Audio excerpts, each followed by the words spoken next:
Hello, this is Twice Baked in Washington at the Cannabis Freedom Conference, and I ran into Doug McVay, of all people. Hi, Doug. Tell us what you do in Oregon with cannabis. Oh, well, any number of things. For the last 15 years, I am working on a project called Drug War Facts. It's sponsored by a private foundation called Common Sense for Drug Policy. For a long time I've been working at this. I came out here to Oregon originally in 1984. Got off the Greyhound bus in the very minute. My intent when I got here was to legalize marijuana.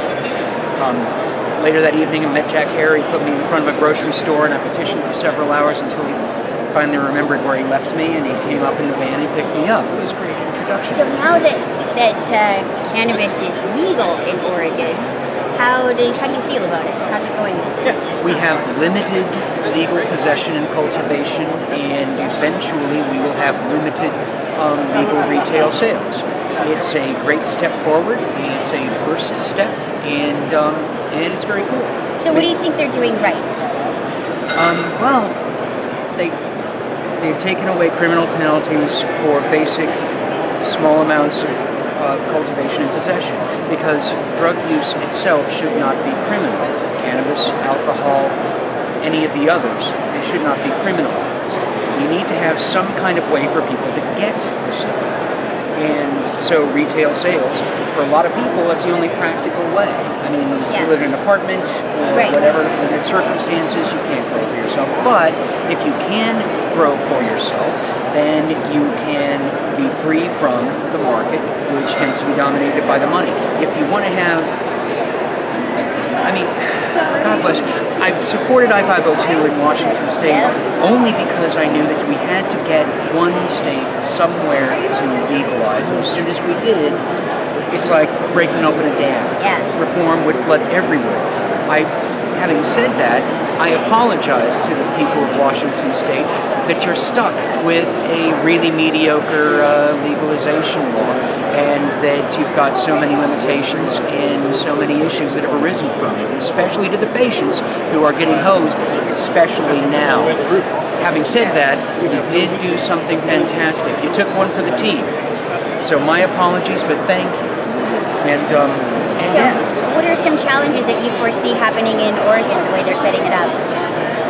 Retail sales start on October 1st, limited, one plant and 1/4 ounce per person a day. That's fine. We'll have something, but it doesn't start until October 1st. A lot of the dispensaries in this state are actually struggling. They're not doing well. If you're one of the top 5, sure, you're making some money, but if you're not one of those, it's difficult. Waiting until October 1st means that cities and counties which want to opt out of that early start will be able to do so. But it also means that the outdoor crop, and in Oregon, outdoor is always big, the outdoor crop will end up coming online. So there will be a glut. Stores which are already having trouble will be stuck with a lot of product they won't be able to move, or the growers won't be able to move. Who knows what's going to happen with the numbers? We have a short session of the legislature that will happen in 2016. It's only the month of February. We only have a part-time legislature. They went on a session on July 6th.